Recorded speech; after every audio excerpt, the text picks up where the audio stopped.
justo nos toca ver, lo había yo como atrasado un poquito, el tema de la cosmogonía de Egipto, que está dentro del programa, que es toda la cosmogonía solar. Lo había pasado o lo había dejado porque preferí primero que quedara muy claro cómo fueron los primeros momentos de Egipto, en tanto que la importancia de la unificación, cómo se organizaron los distintos faraones para lograr la unificación o la reunificación. Y ahorita ya tenemos, saliendo de este periodo que es el segundo periodo intermedio, que fueron los Ixos, vamos a entrar ya al Imperio Nuevo. Y el Imperio Nuevo es el conocimiento total del Imperio Nuevo implica, obviamente, lo que ya entendimos del Imperio Antiguo y el Imperio Medio, pero en mucho también es toda la parte de la cosmogonía y cómo el reflejo de lo que ellos creían, de lo que ellos veían y cómo lo plasmaron en sus mitos es importantísimo para entender, obviamente, la construcción de las pirámides y en el Imperio Nuevo, todos los hipogeos. Entonces, vamos a hablar hoy de un tema que de hecho le platicaba a Henry, que es muy complicado, lo dividí en las dos sesiones, obviamente. Vamos a intentar en una hora hablar de la cosmogonía, que es muy complicado, que es la base de lo que nos va a ayudar como que acabar de hacer clic con todo lo que implicaba para Egipto la famosa unificación y la reunificación. Hasta ahorita hemos estado hablando de la unificación desde un punto de vista político, desde un punto de vista hegemónico, gubernamental, que lo gobernara un solo faraón, y la importancia que tenía que tanto el Alto como el Bajo Egipto permanecieran unidos bajo la directriz, por así decirlo, del faraón. Hablamos un poco también de la importancia de los sacerdotes y cómo cuando los sacerdotes empiezan a perder un poco el piso y se les da mucho poder, volvemos a este como desorden, ¿no? Y luego cómo viene Montuhotep, los vuelve a ordenar y vienen los Ixos, ¿no? No hemos llegado todavía al momento en el que logramos tener todo perfectamente estructurado, que ya va a ser prácticamente el imperio nuevo. Pero un factor que no hemos mencionado del todo es su cosmogonía, en lo que creían, cómo constituyeron sus principios o sus elementos primigenios y por qué para Egipto era tan importante la construcción de pirámides. Y aunque vamos a llegar justo al Imperio Nuevo, en donde las pirámides ya no están, sigue habiendo en su geografía un elemento muy importante que ellos siempre entendieron como una pirámide. Y por eso las construcciones piramidales y también los hipogeos, que son las tumbas del Imperio Nuevo, tienen sentido también en toda la cosmogonía. Entonces, si antes me han puesto atención, que yo sé que sí, ahorita les pido también mucha atención porque el tema no es fácil, nos vamos a meter en un mundo un poco complicado, pero yo espero lograrlo y obviamente sé que ustedes me escuchan y me atienden y no vamos a tener ningún problema. Entonces, obviamente cualquier duda ya saben que me pueden preguntar sin ningún problema, pero bueno, nos vamos a la cosmogonía. Hablar de la cosmogonía es entender cómo Egipto se contemplaba o cómo los egipcios se contemplaban dentro de su plano terreno, pero al mismo tiempo cómo entendían su plano superior y su plano inferior, lo que usualmente entendemos como el famoso inframundo. ¿Y qué papel jugaba dentro de todo esto el Nilo, su propia geografía? ¿No? Bueno, entonces de entrada tenemos que mencionar a el famoso Carl Richard Lepsius, porque no es el padre de la egiptología, obviamente el padre de la egiptología es Champollion, también obviamente mucho aporte como lo pusieron en sus foros, en el foro uno cuando les preguntamos los inicios de la egiptología, estos grandes arqueólogos, obviamente pusieron a Champollion, pusieron a Howard Carter, por ahí pusieron a Petri, eh, más, pero por ahí estaba también eh, Belzoni, ¿no? Y no estuvo tan presente, poco se habla de Lepsius. Si ustedes preguntan en la Alemania, los alemanes les van a decir que el padre de la egiptología sin duda fue Lepsius. La realidad es que no, fue Champollion, pero lo que sí es cierto es que con toda la base que ya había logrado Champollion con la piedra Rosetta, Lepsius lo que hizo fue traducir el famoso decreto del Canopus, que aquí se los pongo, que es, hagan de cuenta que una piedra roseta está exactamente igual escrita en griego, en jeroglífico y en demótico, corresponden, igual que la piedra roseta, al periodo tolemaico, por eso tenemos el griego, porque pues estamos hablando de un momento en el que Egipto está bajo el dominio de los helenos, de los tolemaicos, con toda esta idea de Alejandro Magno de hacer la Gran Alejandría. Y la piedra roseta no fue la única piedra que se escribió como un decreto de los Ptolomeos. Tenemos esta otra y hay otras, ¿no? La, la, la particularidad de este decreto de Canopus es que además de hablar de un decreto del faraón Ptolomeo III, habla sobre aspectos importantes asociados a algunos dioses y obviamente también algunas referencias de su propia existencia. Entonces, realmente entender este famoso decreto de Canopus nos da las pistas para realmente identificar qué era lo que los egipcios creían, cómo se entendían ellos en este mundo, qué era lo que ellos visualizaban en el cielo, cómo entendían el famoso inframundo, el recorrido del sol y en parte pistas de esto nos los deja este famoso documento del decreto de Canopus, mandado a hacer por Ptolomeo III, y esta es una foto del Museo del Cairo, una réplica que se tiene y bueno, ahí está, ¿no? Bueno. Aquí les pongo un acercamiento para que vean que en la parte superior está el jeroglífico, luego tenemos el griego y tenemos el demótico, ¿no? Entonces, habla de cómo él, Ptolomeo III, logró acabar con una hambruna tremenda, ¿no? Logró aplacar por ahí unos que andaban queriendo como que dar algunos trabajos a Egipto, y también va a marcar un dato importante que es justo el calendario de 365 días y obviamente también lo que implicó un día extra cada 4 años, ¿no? Que era realmente un calendario muy preciso que tenían los egipcios. Entonces, en este documento o en esta estela vamos a encontrar estos datos de lo que era para Egipto su calendario de 365 días.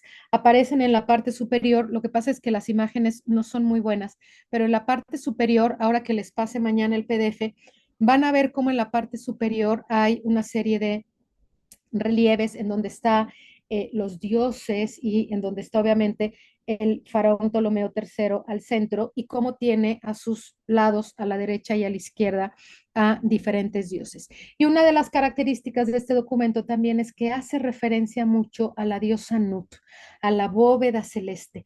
Entonces, toda la concepción egipcia de las tumbas, de las pirámides, de las mastabas, tiene que ver con la bóveda celeste, la famosa diosa Nut, que ahorita vamos a ver, ¿no? De entrada, Lipsius, además de poder traducir esta estela de Ptolomeo III, también se va a dar a la tarea de poder adentrarse un poco más a los textos de las pirámides. Y entonces es el primero que nos va a dar una referencia mucho más clara de lo que son los textos de las pirámides, pirámides sobre todo de la dinastía 5 a la dinastía 8, en donde vamos a encontrar, eh, como les pongo aquí en las fotos de abajo, una serie de jeroglíficos con fórmulas mágicas, con datos muy particulares, pero lo que me interesa que se fijen de manera clara es cómo el techo de la tumba bueno, de la pirámide del faraón Unas, que aquí les pongo este acercamiento, tiene muchas estrellitas. Lo mismo vamos a ver en esta imagen de acá, donde tenemos en el techo las estrellitas. Estas estrellas son importantísimas porque era lo que los egipcios veían todas las noches, era lo que los egipcios veían cuando el sol moría. Cuando el sol moría, veían la bóveda celeste, una bóveda celeste llena de estrellas, y justo toda su ritualidad y todas sus fórmulas asociadas a la vida después de esta vida tienen que ver con el recorrido que hace el sol de día y de noche. Y solamente así logramos entender realmente lo que para ellos era lo más importante y lo que tenía que hacer cada difunto cuando se enfrentara a la Duat para lograr finalmente llegar a el reino de los juncos. Entonces, bueno, vamos a encontrar los textos de las pirámides, que son los textos religiosos más antiguos de la humanidad, sí, pero en Occidente. Si nos vamos a Oriente, tenemos los Vedas, los textos religiosos del hinduismo, que también son muy antiguos. Entonces, aquí por eso hago la aclaración que los textos religiosos más antiguos de Occidente son justo los textos de las pirámides, que luego los vamos a encontrar como los textos de los sarcófagos y también lo vamos a encontrar como los textos de las tumbas en el Valle de los Reyes. Que obviamente de aquí se van a derivar el libro de los muertos, el libro de las puertas, ¿no? Tienen que ver con todo lo que vamos a ver hoy día, ¿no? Obviamente son muy complejos y hacen alusión a todo lo que para ellos era su corpus religioso, desde fórmulas, desde cantos, oraciones, ofrendas, los distintos dioses que forzosamente un difunto tenía que enfrentar a la hora de la muerte, a la hora del juicio. ¿Cómo fue todo esto de el dios Osiris y cómo queda finalmente osirificado, muerto o justificado? ¿Y por qué a los faraones también, una vez que pasaban su juicio, se les representaba como el dios Osiris? Entonces, vamos a ver cómo realmente son estos textos un cosmos, su universo reflejado en sus tumbas y sobre todo en la cámara funeraria en donde se colocaba el sarcófago del faraón o de la persona que ha muerto. Y tiene todo un sentido, lo vamos a entender un poquito más adelante, pero aquí en esta imagen lo podemos ver, al menos en esta fotografía, la parte del techo de la cámara mortuoria es la bóveda celeste. Lo que estamos viendo aquí es la tapa del sarcófago del faraón Unas y el sarcófago está colocado sobre la tierra. Y entonces los egipcios entendían que su mundo estaba conformado, me regreso a la portada, su mundo estaba conformado por la bóveda celeste y entonces en las tumbas, en las mastabas, en las pirámides tenemos la bóveda celeste y las estrellitas, el plano terreno y el inframundo. Y el inframundo es todo lo que queda debajo de esta superficie. Y aquí queda un poco más claro, la bóveda celeste, el mundo de los vivos, el mundo de los muertos y en la parte inferior lo que sería el famoso Duat o la Duat, el inframundo, ¿no? Vamos avanzando. Ahorita va a quedar un poco más claro. Miren, aquí se ve súper claro cómo lo lograban visualizar ellos. La bóveda celeste, ellos lo veían en algunas épocas más, en algunas épocas menos, lo veían justo como una forma semiesférica llena de estrellas y lo reflejaban de esta manera, la bóveda celeste y conectando la bóveda celeste estaría la Tierra.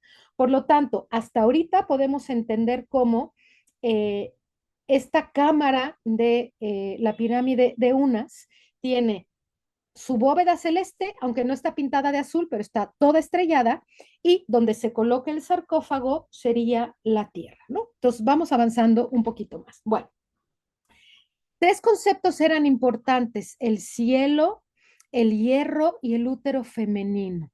¿Por qué el hierro? Porque ellos, el Nilo, lo ubicaban como un elemento primigenio y este elemento primigenio era un como una especie de metal líquido, un metal que lo habían fundido y era un líquido acuoso muy particular. Entonces, por eso el hierro. Ahorita no se me desesperen, yo confío en que lo vamos a ir entendiendo.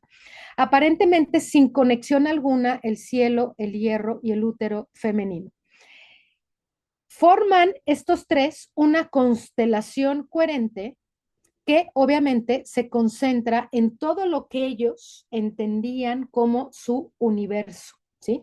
Su famoso universo, el universo acuoso, que se refleja en el cielo, está en la tierra y obviamente parte importantísima de todo esto va a ser el río Nilo.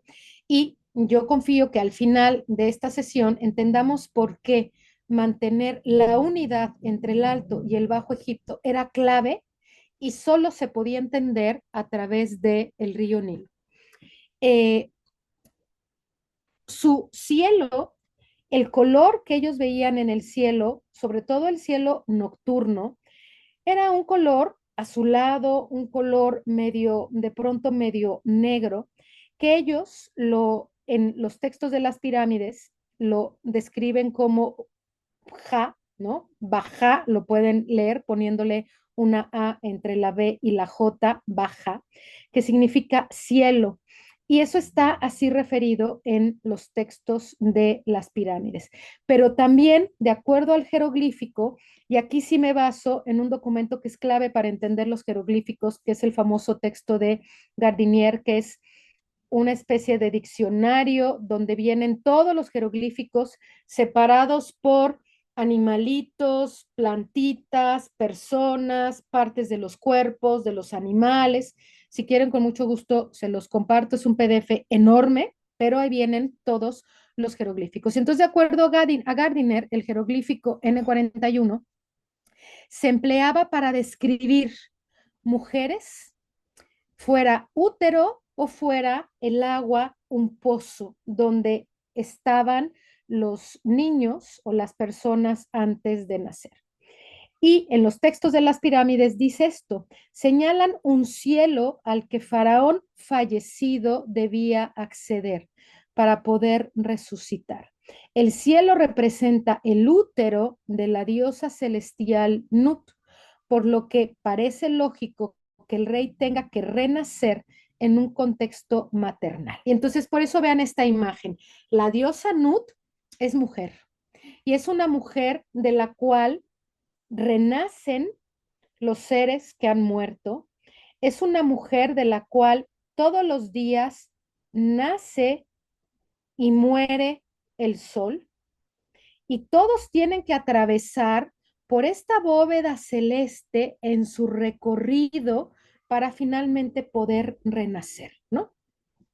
El cielo como un contenedor de agua, el cielo contiene agua, ya que es el mismo útero de la diosa Nut, por eso por ahí también el hierro, por eso también por ahí a fuerzas tiene que estar el río Nilo y obviamente el útero femenino que contiene el líquido amniótico para proteger el feto. Esto es un poco en la manera un poco más como biológica de entender, porque ellos siempre a la diosa Nut la pintaban de azul y siempre estaba estrellada, haciendo alusión al agua, al vientre, al útero femenino, a este contenedor de vida. Y obviamente como contenedor de vida, un útero femenino, al mismo tiempo puede dar el renacer. Acuérdense que los egipcios no creen en la reencarnación, creen en el renacer, ¿no?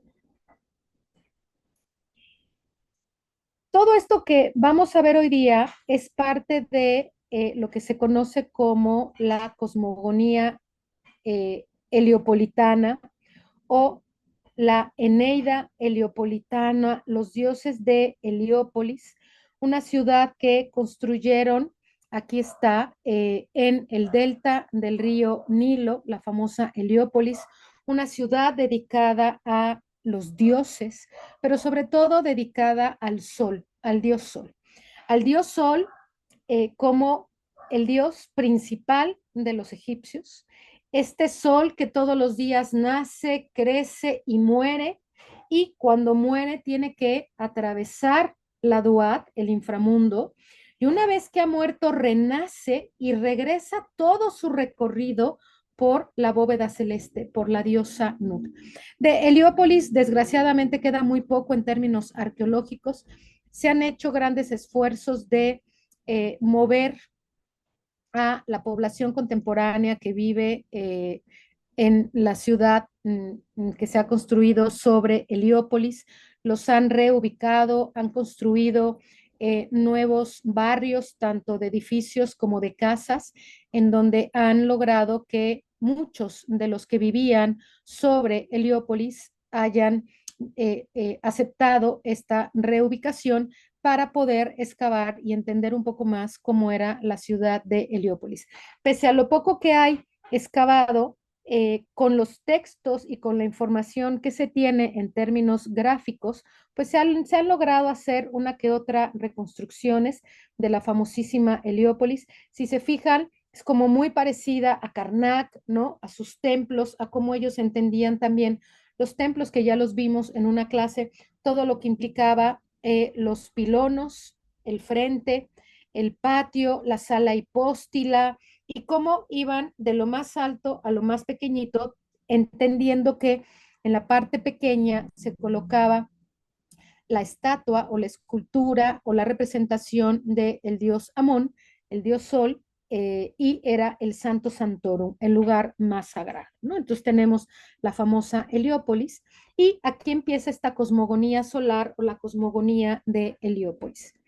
Antes de la creación, de acuerdo a los textos egipcios, existía el Nun, el universo acuoso, en tinieblas y había silencio. El universo acuoso es el Nilo. El universo acuoso es este Nilo que en una imagen como la que les pongo en la parte inferior en blanco y negro, no se ve azul, se ve color metal, el universo acuoso. Y entonces fíjense cómo tenemos el universo acuoso, la bóveda celeste, y el universo acuoso, el río Nilo. El silencio, las tinieblas, el nun, eso es el nun. El universo sí, pero un universo acuoso en tinieblas y en silencio. Traten de encontrarle a esto también las analogías con los textos del Génesis, de los orígenes de cualquier otra cultura y de cualquier otra religión. Si ahorita tienen mucho más fresco el Génesis del cristianismo, el Génesis del cristianismo habla de obscuridad, tinieblas, y de pronto la luz, y de pronto del silencio, el ruido, y del ruido, los animalitos, ¿no? Bueno, más o menos, obviamente, es lo que implica este Génesis. Después de este universo acuoso, los egipcios entendían que el segundo elemento primigenio, es decir, al decir primigenio quiere decir que existen, que nadie les dio existencia, que han estado ahí siempre. Los egipcios siempre, desde que han vivido ahí, ven el Nilo, ven la bóveda celeste y ven las montañas primigenias. Y esas montañas primigenias no siempre eran pirámides hechas por el hombre, sino montañas del desierto, las montañas del desierto que tenían, y ahorita más adelante les pongo una imagen, una forma piramidal. Entonces, tenemos el nuncio o el nun, que es el universo acuoso, tinieblas y silencio. El segundo elemento primigenio es la colina primordial o Benjen, que es lo que emerge, lo que se ve en el horizonte, que emerge del universo acuoso. Vean esta imagen, esta segunda imagen. Estoy viendo el universo acuoso, las tinieblas, el silencio, y allá en el horizonte, claro, esta foto son las pirámides, pero piensen que no son las pirámides, sino son montañas con forma piramidal. Esos son los primeros dos elementos que los egipcios veían y contemplaban en su creación.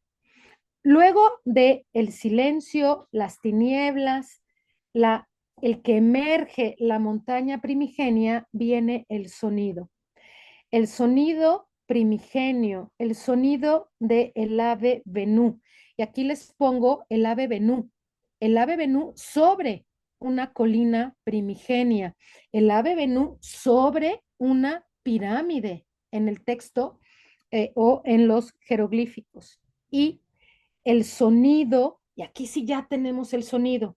El ave venú es como una garza que todas las mañanas, cuando uno está en Egipto y está cerca del río Nilo o está en el desierto, lo único que se escucha es el ruido del ave venú y hace un grazna de una manera, pero casi, casi como que aúlla. Tiene un sonido brutal el ave venú. Entonces, imagínense en esta cosmogonía egipcia, el universo acuoso, el Nun, tinieblas y silencio, y cómo en el horizonte contemplaban cómo emergen las montañas primigenias. Y de esas montañas primigenias, el sonido de el ave Benú. Y entonces ya empezamos a tener tres elementos importantísimos en su concepción. Y luego vendrá, justo dentro de su concepción, el sol. El sol, Atum, que es así como el sonido es lo contrario del silencio, el sol, la luz del sol es lo contrario de las tinieblas. Estos son los elementos primigenios que los egipcios contemplaban en su universo y obviamente lo plasmaron en su universo cosmogónico. El universo Nun, la colina primigenia, el sonido del ave Benú y el sol que todos los días nace, crece y muere. Ese es el universo de los egipcios. Y aquí les pongo una imagen del río Nilo que me gusta mucho porque es justo el amanecer en el río Nilo. Entonces no se está viendo el sol, no estamos viendo a Ra, pero sí estamos viendo cómo de la oscuridad viene esta luz y le da sombra a absolutamente todo. Y lo maravilloso de esta foto es que aquí, en lo que apenas sí se ve una ramita, está un ave venú.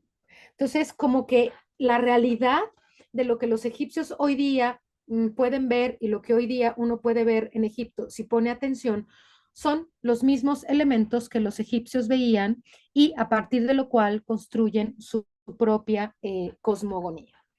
Y fíjense, les pongo este texto de los ataúdes o de los sarcófagos y sería de esta manera. Este N, el nombre del difunto.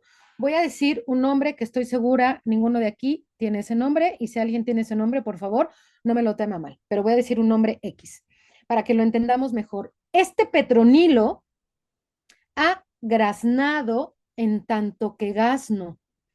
Este Petronilo se ha posado en la planicie yerma que está sobre la isla Grande. Este Petronilo se ha elevado hacia arriba. Eso se colocaba en el interior de los sarcófagos y aquí estamos viendo a el ave Benú y si me regreso, aquí estamos viendo al ave Benú sobre la pirámide.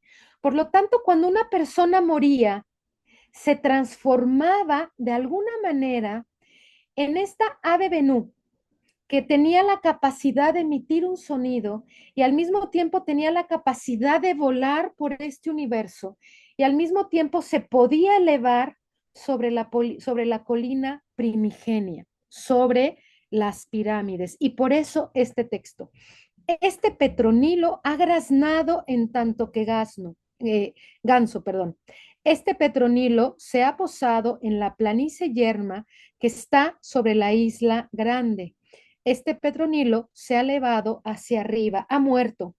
Y si se acuerdan, la semana pasada o la semana antepasada hablábamos de el Ba, mi alma que tiene dos entidades, el Ba y el Ka.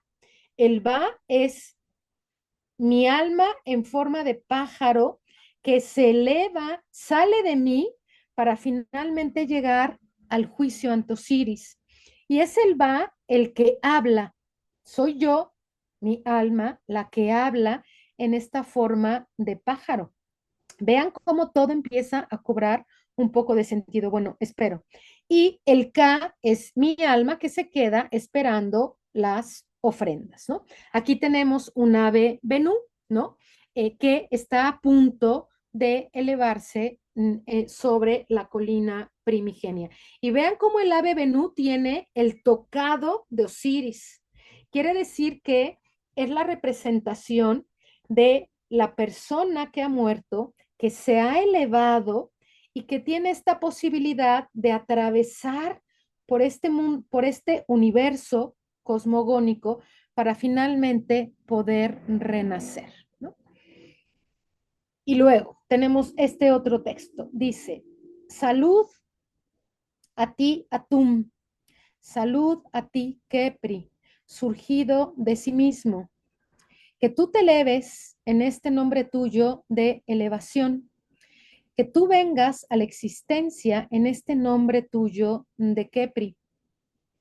Atum y Kepri son dos manifestaciones de la misma divinidad. ¿Se acuerdan que Kepri es el dios? Ra en su nacimiento. Ra es en el momento de máximo esplendor del sol y Atum es cuando el sol está opacándose, está muriendo y tiene que enfrentar el mundo del Adwa. Entonces aquí tenemos Kepri, el sol naciente, el escarabajo, Ra, el sol en su cenit, y Atum, el dios que muere y que tiene que enfrentarse con la Duat, con el inframundo para finalmente renacer. Y entonces vean cómo tenemos, me regreso tantito, tenemos el Nun, que es el universo acuoso, tenemos la montaña primigenia, que ahora ya traten de entender como no solamente la montaña primigenia, sino como las pirámides. ¿Por qué los faraones se enterraban en pirámides? Porque la pirámide es la representación que yo puedo hacer de esa colina primigenia que emerge del universo acuoso. Y para que el faraón, para que los difuntos pudieran lograr su recorrido por el universo, necesitaban de los elementos primigenios, el Nilo, la montaña, la pirámide, y obviamente necesitaban de los dioses y necesitaban de Ra para poder renacer. Y por eso tenemos también en los textos de las pirámides, salud a ti Atum, salud a ti Kepri, surgido de sí mismo. Kepri, Ra y Atum son el sol en sus tres manifestaciones del día, el naciente, el cenit y el ocaso. El amanecer, el punto más fuerte del sol cuando está en su cenit y el atardecer, que es como los egipcios veían todo este recorrido. Por lo tanto, el sol es la única deidad que existe por sí sola. El sol todos los días nace, crece, se muere, atraviesa la Duat, nace, crece, se muere, atraviesa la Duat. El ciclo es eterno. El sol es la única deidad que no necesitó de ningún dios que le diera la existencia. Lo vamos a ver un poco más adelante, pero ahorita me les adelanto nada más para hacer la comparación. El dios Osiris necesitó de dos dioses que le dieran la existencia. Por eso no es un dios creador. El dios creador es Ra, es el sol, es Atum, es Kepri, como lo quieran entender, es tres. Es el mismo dios en tres momentos del día que los egipcios veían. El sol en sí estuvo representado por varios dioses dependiendo su posición. Principalmente el escarabajo, el disco solar y el dios Atum, pero también nos podemos encontrar a Horus, el dios halcón, que siempre va a tener colocado un disco solar. el dios Horus vuela, el dios Horus tiene esta facultad de volar y al ser hijo de Osiris y de Isis también se reconoce como el sol. El sol de mediodía, Ra, que daba una fuerza tremenda. La noche o el anochecer o el atardecer, que es Atum, el dios creador que levanta a los faraones en sus tumbas y obviamente los hace que vayan a las estrellas. El color rojo del sol del atardecer era considerado como la sangre del dios sol. Después de que el sol se había puesto, se convirtió en Osiris, dios de la muerte y el renacimiento. Cuando el sol muere, cuando el sol se oscurece y va al mundo de la Duat, ha muerto, el sol murió. Y entonces por eso se puede representar como Osiris, el dios de la muerte, el dios de la renovación, del renacimiento, y el sol vuelve a nacer. Por eso a los faraones, cuando ya han pasado el juicio, los osirificaban, los ponían de blanco, momificados como el dios Osiris, porque finalmente ha llegado a su momento de el renacer y por lo tanto la inmortalidad, ¿no? Aquí se los pongo. Los tres aspectos del demiurgo solar, Kepri, aquí lo tenemos, a Kepri, el escarabajo, a este es Horus y el disco solar, Ra, Re, O, y aquí tenemos a Atum, el dios sol cuando ha envejecido. Y les pongo este texto de las pirámides y dice, el rey difunto Merenre es asimilado al sol. Ellos, los dioses, harán que este Merenre venga a la existencia como el sol en este nombre suyo de Kepri. Por lo tanto, cuando los muertos pasaban su juicio, iban al mundo de la Duat, atravesaban una serie de suertes, de obstáculos, y cuando finalmente lograban vencer la Duat, renacían como renacía el sol. Y por eso dice, ellos, los dioses, harán que este Merenre venga a la existencia como sol, en este nombre suyo de Kepri, en el sol naciente. A Merenre, tú ascenderás hacia ellos como el sol, en este nombre tuyo de Re. Tú subirás en todo tu esplendor como el sol en su cenit. Tú desaparecerás de su vista como el sol en este nombre tuyo de Atum. Entonces vean cómo el recorrido de todos los difuntos en Egipto era el mismo. Renacer como Crepri, llegar al cenit como Ra y morir como Atum, en sabiduría, en esplendor de lo que implica un sol que ha vivido en el día y que con toda esa fuerza atraviesa el mundo de la Duat para finalmente poder renacer. Oh Ra, radiante en tu disco que brilla desde el horizonte, que nadas en el firmamento de acero, nadas en el firmamento de Nut, en el firmamento del universo acuoso, ¿sí?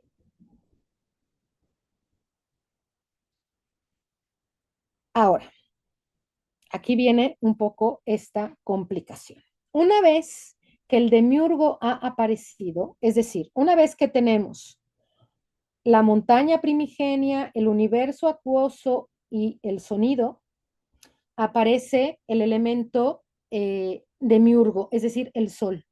Una vez que el sol ha aparecido, entonces se crea la primera pareja divina. Shu, el aire, y Tefnut, la luz o la humedad. Ahí voy. Aquí están representados Shu, el viento, y aquí está representada Tefnut, que siempre tiene una cara como de felino, y el disco solar, y es la luz o la humedad. Pero entonces, fíjense cómo, si tengo la bóveda celeste, me voy a regresar a la primera diapositiva, voy rápido, no se me mareen. Aquí, si tengo el universo, la bóveda celeste, si tengo el plano terreno y si tengo el inframundo, ¿qué separa la bóveda celeste de la tierra? El viento. El viento es ese elemento que está entre el universo y la tierra. Por eso, una vez que el sol existe, una vez que el sol está en Kepri, como el escarabajo, que hace su recorrido hasta finalmente llegar como Ra a su cenit, o en su ocaso como Atum, lo que separa el cielo de la tierra es el viento. Y el viento es Shu. Pero también vamos a tener la humedad y la luz. Y esa es Tefnu. Entonces, la primer pareja es creada por el demiurgo, que es muy controvertido cómo es la creación, porque es a partir del demiurgo, a partir del sol, pero a partir del sol en una autocreación, es decir, no necesitó de ninguna pareja divina, el sol no lo matrimoniaron, no lo casaron con nadie. El sol solito, en esta fuerza por su divinidad, es capaz de crear a el aire o el viento, que es Shu, y a Tefnut, que es la humedad o la luz. Y entonces, o Atum Kepri, porque pues Atum, Kepri y Ra es lo mismo. Tú te has elevado en tanto que elevación. Tú has ascendido en tanto que Benben, en tanto que sonido, en la morada de Benú, en Heliópolis. Tú has escupido a Shu y has espectorado a Tefnut. ¿Cómo creó el demiurgo sol a el sol, digo, a el viento y a la humedad o la luz? En una escupió o espectoró, sudó la humedad. Vamos a encontrar también otras traducciones en donde la traducción no es sudor, no es expectoración, no es escupir, sino es masturbarse. Depende de la traducción en la que estén, por eso también les puse aquí abajo esta. Es Atum quien vino a la existencia como aquel que se masturbó en Heliópolis. Agarró su falo con su puño para provocar el orgasmo, perdón, y de ahí nacieron Chu y Tefnut. Depende de la traducción que encuentren. A mí me gusta más y cuando lo leo, prefiero esta traducción de arriba en donde es escupido y espectorado. Me cobra más sentido, pero les pongo las dos porque a fin de cuentas el sentido es prácticamente el mismo. En una auto creación da origen a el viento y da origen a la humedad que está presente en todo. Y entonces lo vemos así, lo vemos tal cual. Nut, la bóveda celeste. Gef, bueno, porque obviamente viene la segunda pareja. Cuando Nut separa, cuando Shu, perdón, separa la tierra y el cielo, se crean los otros dioses, la otra pareja importantísima, la diosa Nut y el dios Gef. La diosa Nut representada siempre como mujer y Geb siempre representado como hombre. Y vean cómo Nut toca con sus pies y toca con sus manos la tierra. Y ahí empezamos a entender esta visualización de los egipcios. Y entonces tenemos, eh, estoy cansado desde que he elevado a mi hija Nut sobre mí para entregársela a mi padre Atum como morada. He colocado a Geb bajo mis pies, este Dios, que Él mantenga unidas las dos tierras para mi padre Atum. Y entonces vean que el objetivo de los faraones no solamente es lograr el equilibrio, la mat y el orden. El objetivo de los faraones es mantener unidas las dos tierras, el Alto y el Bajo Egipto, en esta cosmogonía que es la diosa Nut que toca a Geb, la tierra, en su extremo, el alto y el bajo Egipto. La diosa Nut está cubriendo todo el territorio de Egipto, teniendo el río Nilo como el centro.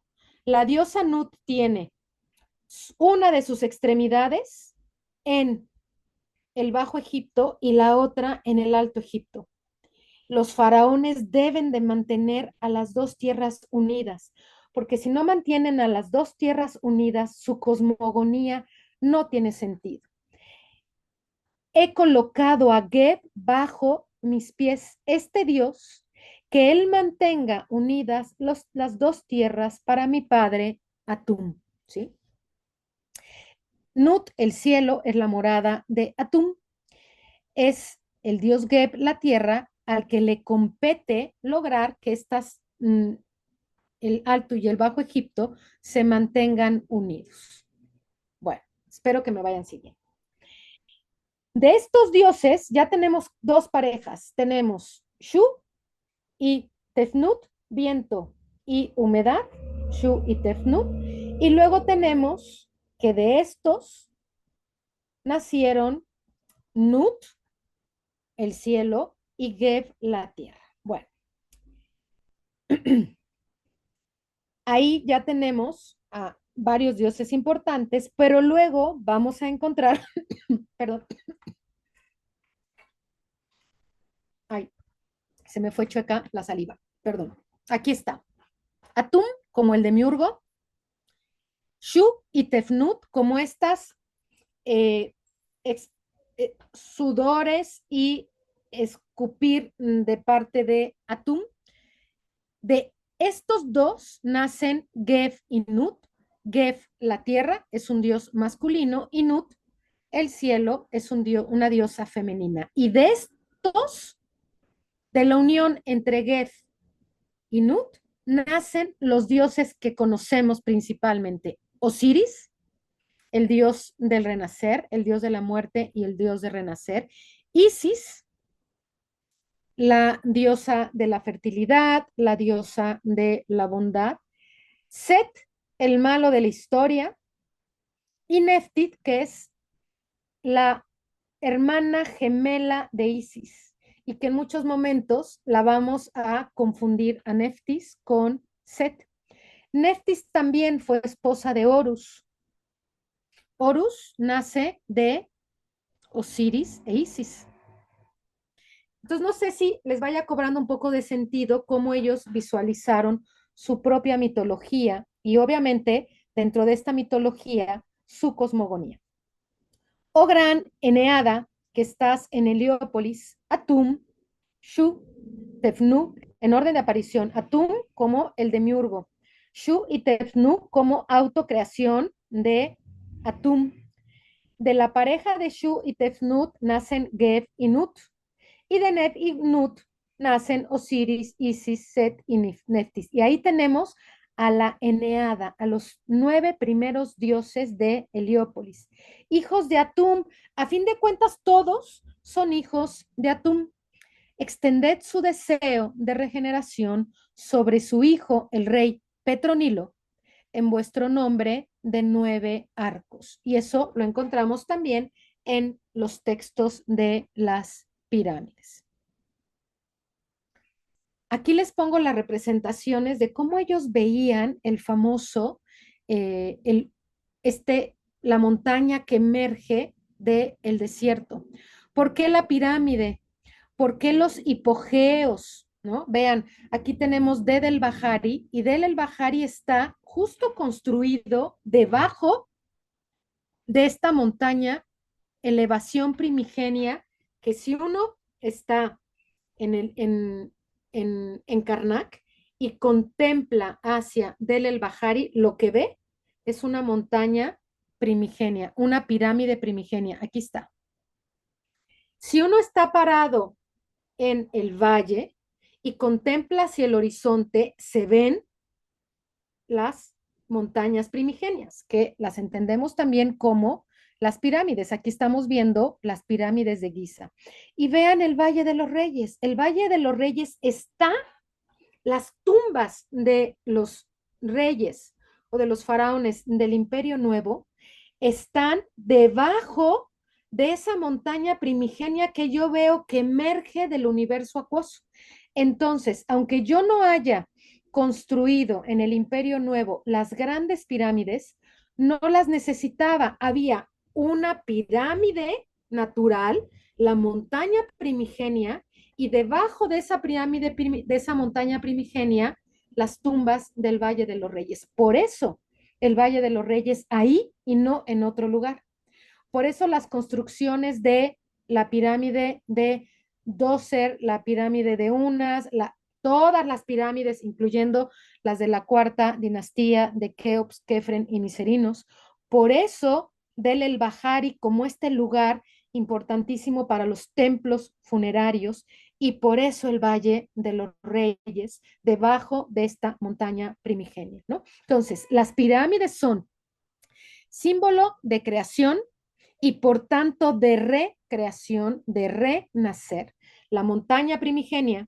Y una vez que a mí me entierran en la pirámide artificial o en la pirámide natural, renazco. Por eso la tumba es indispensable para el renacer en Egipto, la transformación, ya que reproduce, la pirámide reproduce la colina primordial que emerge de el universo acuoso. La pirámide también es un símbolo de ascensión, ya que el demiurgo se eleva a partir y sobre estas pirámides o estas montañas primigenias. Un nuevo ente creado, una marca en el paisaje que serían las pirámides que se observan desde cualquier punto, incluso pues desde el espacio. Una de las grandes construcciones que se alcanza a observar desde el espacio son las pirámides, al igual que ¿cómo se llama esto? La muralla de China, ¿no? Y los hipogeos son un símbolo de la religión de Tebas. Atum, acuérdense que nace el sol, llega a su cenit y tiene que morir. Y cuando muere atraviesa por la Duat. Los hipogeos son ese elemento a través de la cual los faraones o las personas que han muerto atraviesan el inframundo, la Duat, para finalmente volver a renacer.